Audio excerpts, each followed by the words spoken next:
So welcome to chapter 4. So in this chapter let's discuss electric forces and electric fields. So in this chapter we'll talk about three parts: electric charge, electric force and the electric field.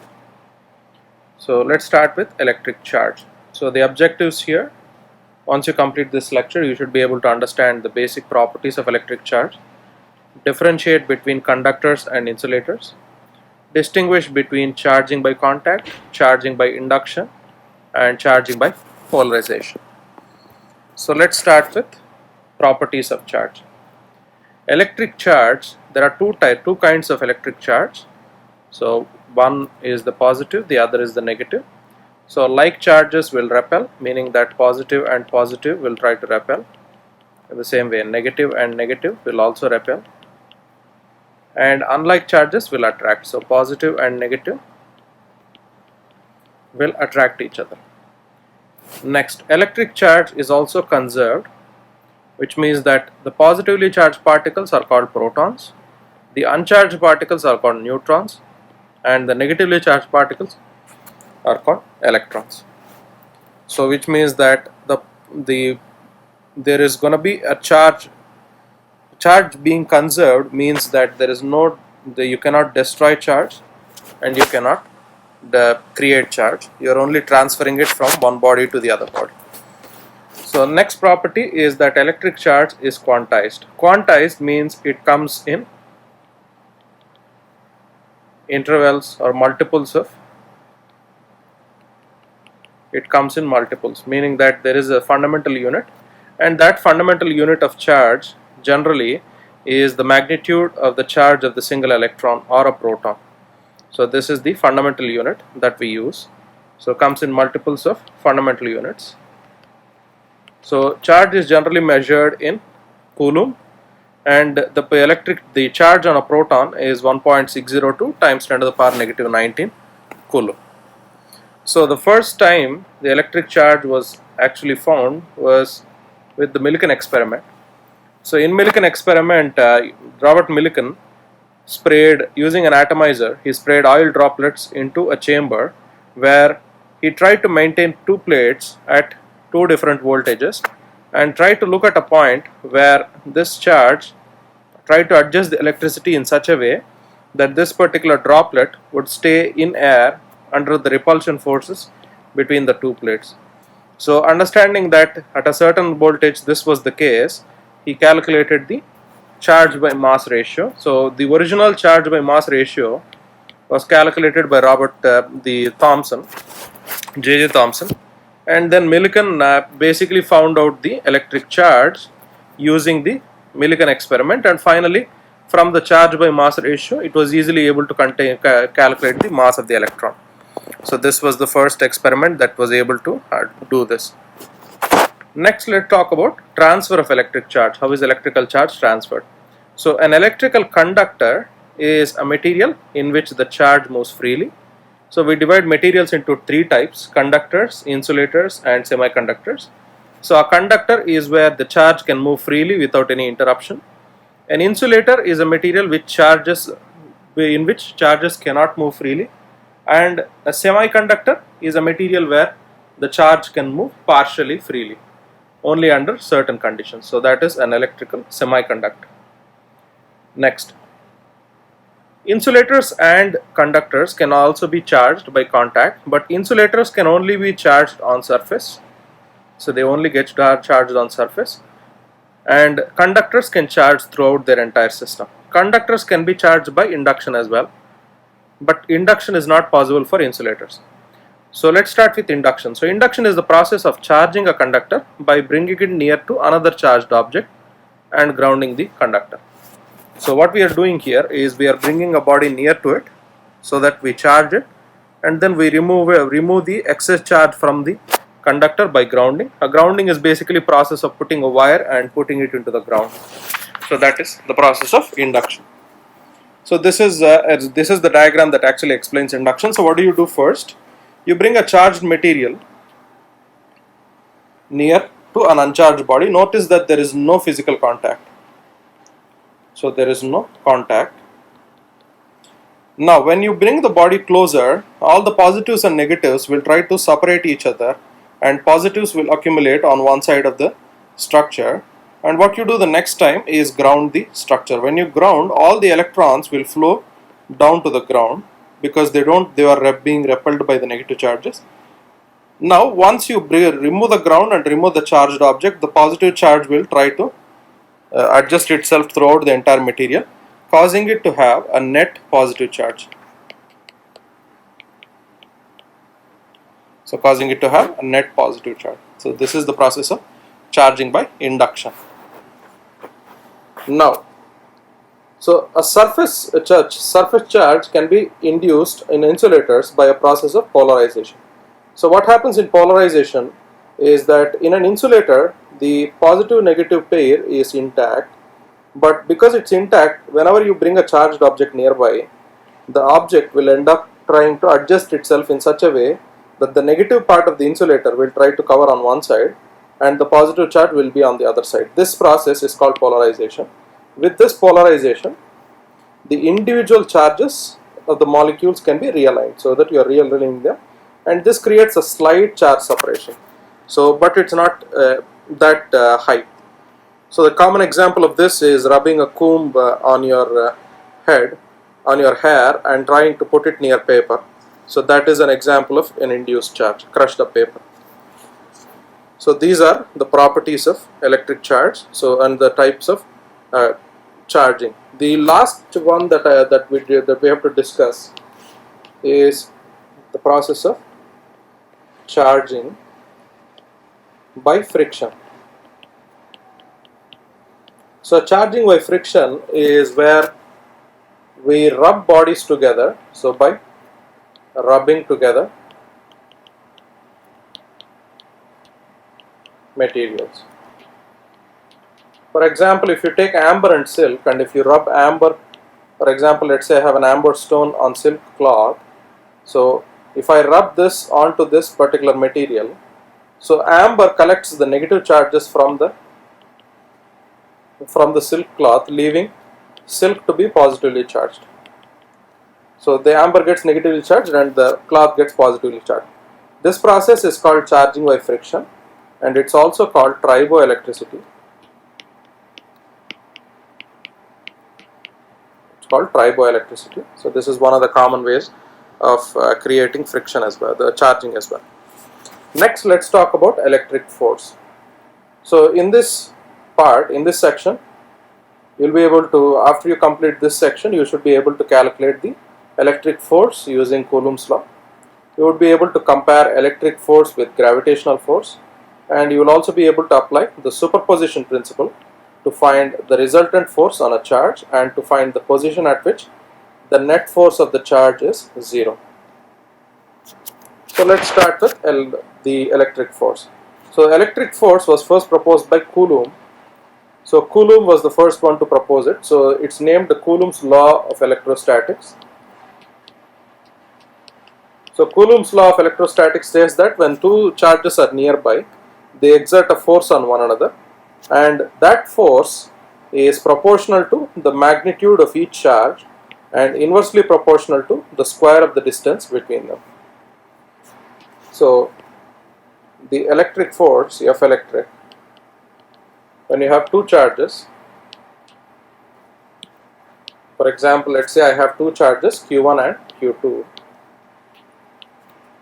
and this charges Q1 and Q2, let's say if they are separated by a distance R. So if they are separated by a distance R, then the electric force between them is given by the formula. So electric force, according to the law, is proportional to the charge, each individual charge, and it's also inversely proportional to the square of the distance between them. So combine all of it, and the electric force is proportional to Q1 Q2 by R square. So this is the formula, and if you remove the proportionality, the electric force will be equal to Kc into Q1 Q2 by R square. Kc here is called the Coulomb's constant, and the value is 9 times 10 to the power 9 Newton meter square per Coulomb square. So this is Coulomb's law. So this is the force when you have two charges. What happens when you have multiple charges? For example, let's say if I have multiple charges Q1, Q2 and Q3, each separated by a certain distance R1, let's say for example, and this distance is R1, 2, and let's say R2, 3, and this distance let's say is R1, 3. So then, depending on the charges, so the force is the equivalent force. So it's going to be the equivalent force. So we call it the resultant force or the resultant force. So the resultant force is equal to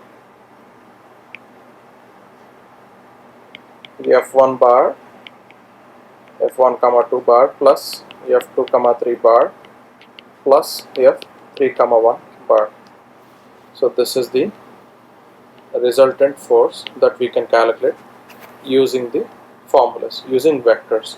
So remember that when you use here, we are going to use vector laws, and another topic, the resolution of vectors. So it would be better if you could review these topics. So, but I'm going to give you a small introduction, but I cannot do this over entirely. So just go back and review vector laws and resolution of vectors, specifically vector laws of addition. Now let's look at the principle of superposition. So adding forces to find the resultant force is the vector sum of the individual forces on that chart. So adding these forces is the common example of principle of superposition. And when a body is in equilibrium, so the net external force acting on that body is 0. So let's take the example. Let's take this example here. So they have given us, consider that there are 3-point charges at corners of triangle, and they are shown as Q1 equal to 6 times 10 to the power negative 9 coulomb. That's 6 nanocoulomb. Q2 is minus 2 nanocoulomb. Q3 is 5 nanocoulomb. So they are asking us to find the resultant magnitude and the direction of the resultant force on Q3. Now let's try and copy this particular diagram.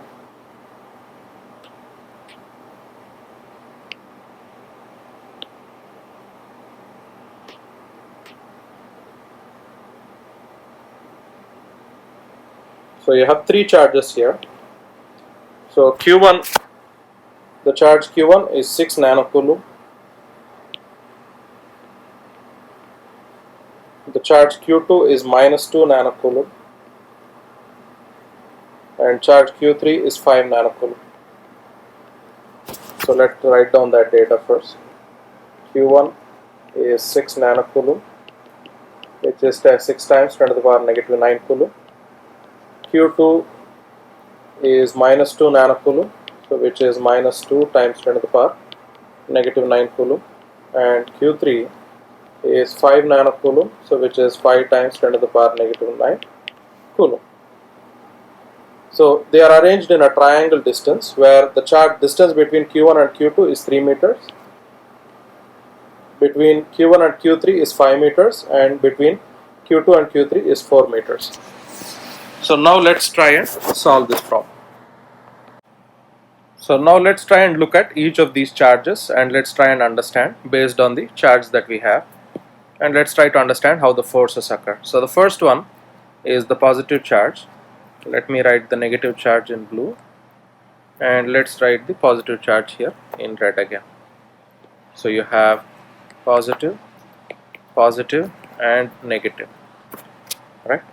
Now these 3 charges, how are the forces gonna work? So remember that the first force here is the force between positive and positive charges. So positive and positive will repel each other. So if they repel each other, which means that this charge is gonna go away from the positive charge, this charge is gonna go away from the other positive charge. The next one is negative and positive will try to attract each other, which means that this will attract towards positive, this will attract towards positive. Here also this will be an attraction force, this will try to move towards positive.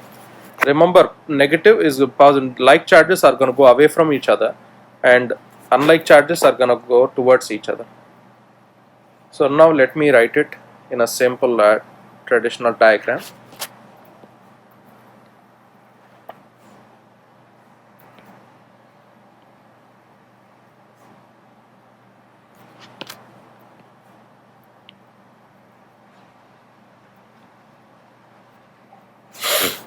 So these are the charges that we have.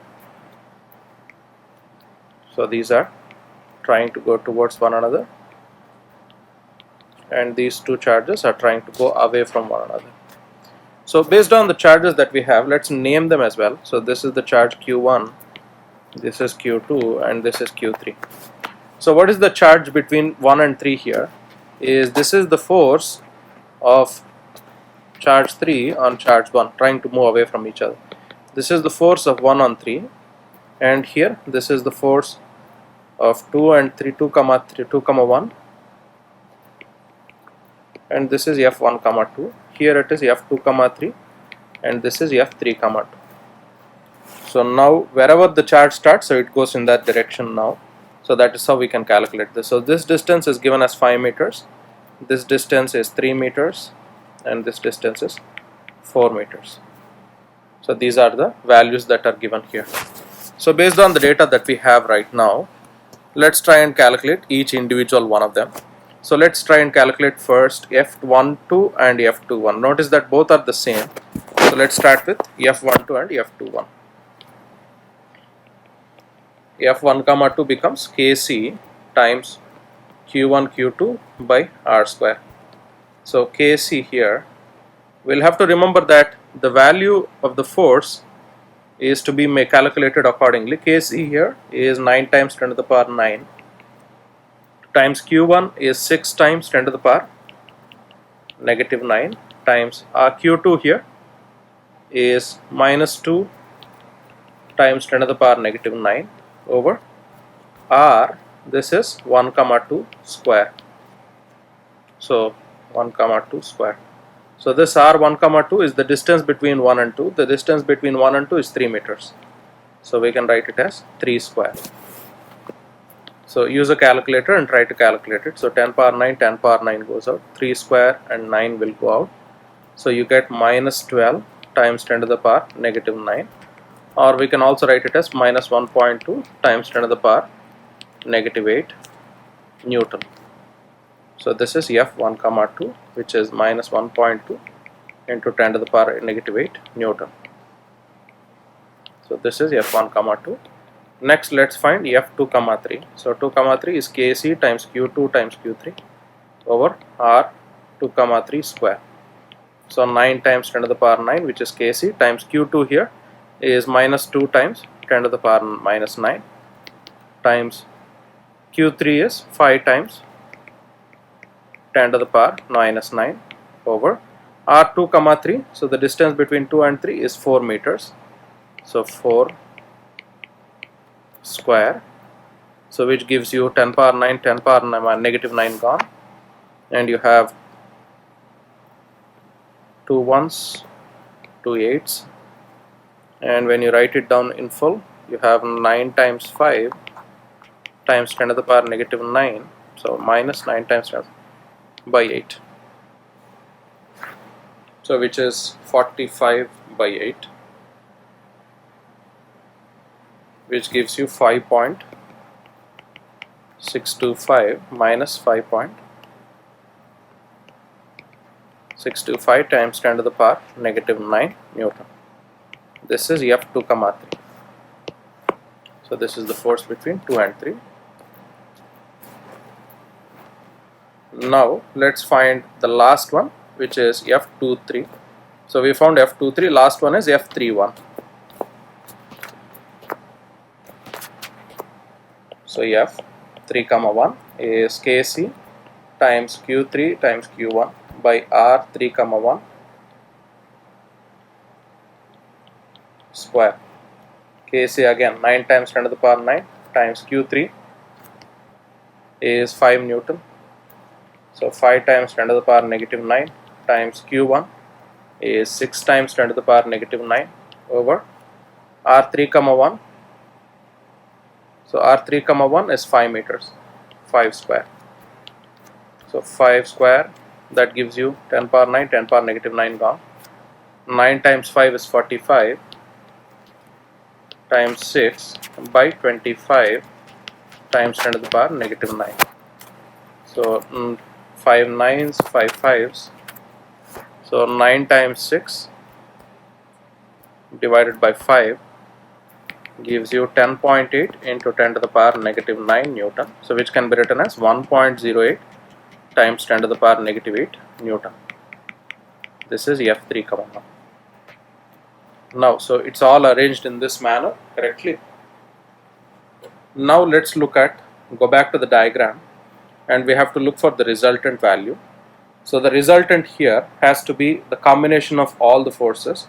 So where will the resultant force be? So if you look at all the three vectors that we have to find the resultant vector.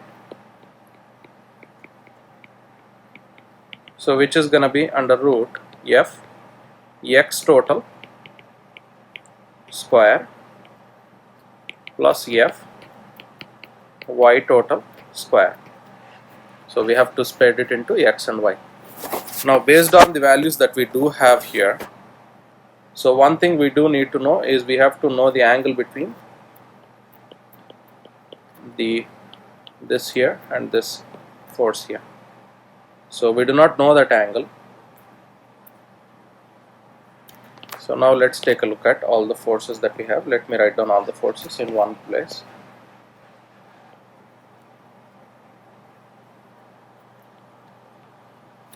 So these are all the ones. This is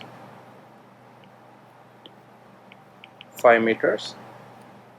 This is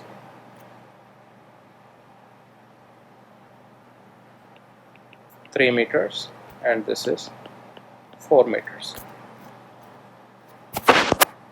So this force here is upward. So this force here is upward and downward here. Here it is downward and like this here. Again here it's repulsion, so which means these two forces are going away from each other. So these are the forces that we have. So based on this, we know that the angle between these two is at right angles, but we have to know this particular angle. Why do we need to know this particular angle? So that we can resolve this vector F3 comma 1. So to resolve this vector F3 comma 1, we need the angle.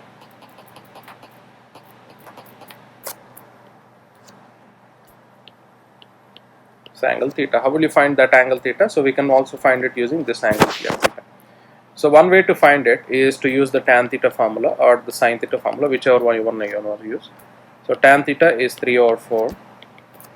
So which means that theta becomes tan inverse of 3 over 4. So how do you know tan inverse is 3? Tan theta is 3 by 4. So its opposite side by adjacent side.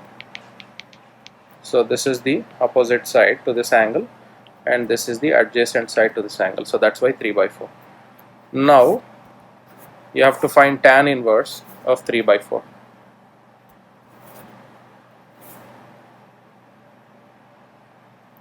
So let's try to find the inverse value.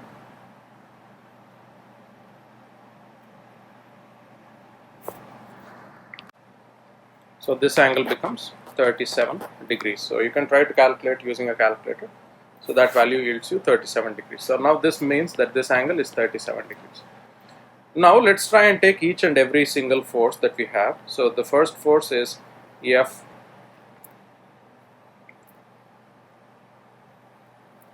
So this is 1 comma 2, F2 comma 3 here, and F3 comma 1. So F1 comma 2, we have to split it into x part and y part.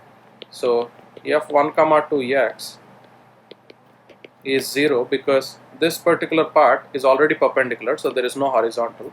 So f1 comma 2 y becomes the value that is originally f1 comma 2. That value is, so don't need to write the actual negative sign because we are already clarifying the sign based on the direction. So 1.2 into 10 to the power negative 8 Newton. So these are the x value and y value of these forces. Next, in the same manner,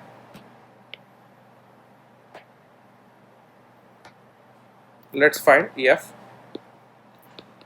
comma 3. For these we have to find f2 comma 3x, so which is going to be the same as f2 comma 3 originally what we found. That value is 5.625 into 10 to the power negative 9 Newton. And f2 comma 3y, so in the y direction there is no value, so there is 0 Newton.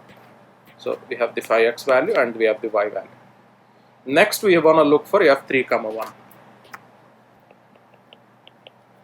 So f3 comma 1 we have to resolve it into f3 comma 1 x and f3 comma 1 y. This is an angle, there is an angle for this.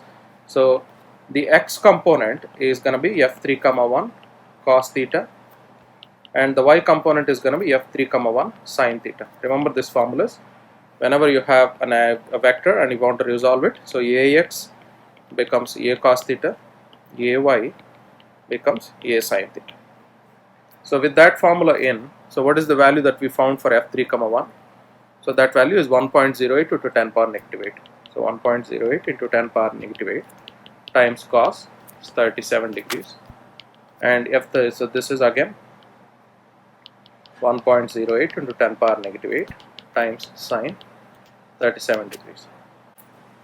So this value becomes 8.63 times 10 to the power negative 9 coulomb, and this value becomes 6.50 times 10 to the power negative 9 Newton.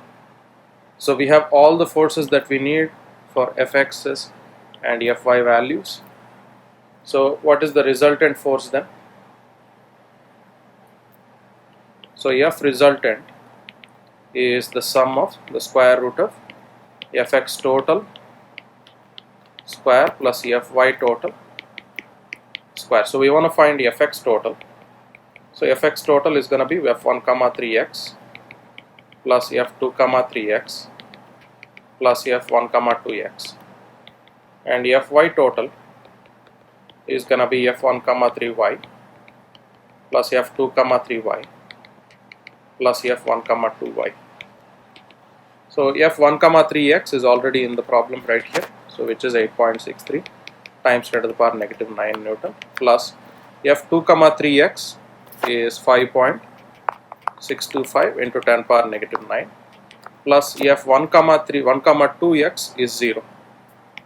Next f2 comma 3 f1 comma 3y, the value is 6.50 times 10 to the power negative 9 plus f2 comma 3y is 0 plus f1 comma 2y is 1.2 times 10 to the power negative 8 Newton.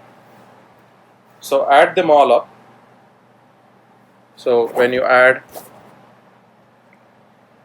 8.63 plus 5.625, so this value becomes 14.255 into 10 power negative 9, or we can write 1.43 into 10 power negative 8 Newton.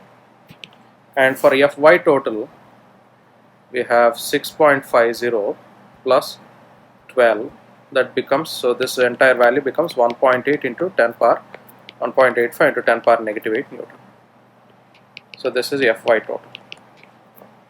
So these two values, now substitute these two values, this value and this value, into the formula, so which becomes under root 1.43 times 10 to the power negative 8 square plus 1.85 into 10 power negative 8 square.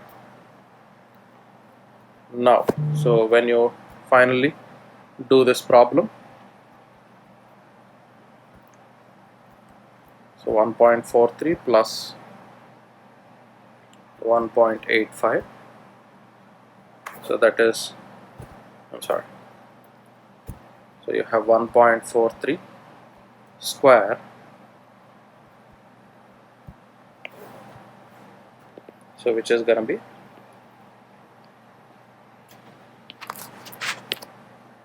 under root 1.43 square is 2.0449 times 10 to the power negative 16 plus you have 1.85 square, so 1.85 times 1.85,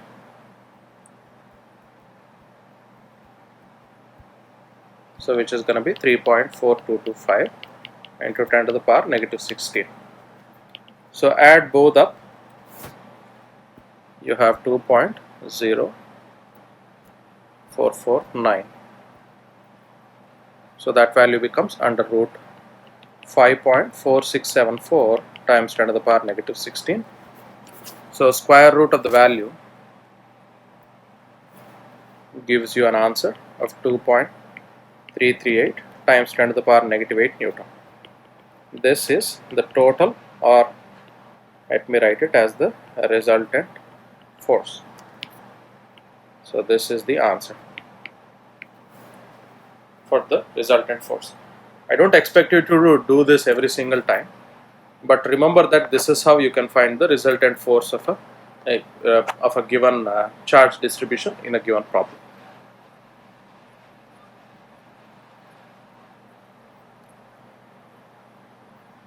So with that out of picture, let's talk about Coulomb's force more. So Coulomb's law is also called as the Coulomb force, is a field force.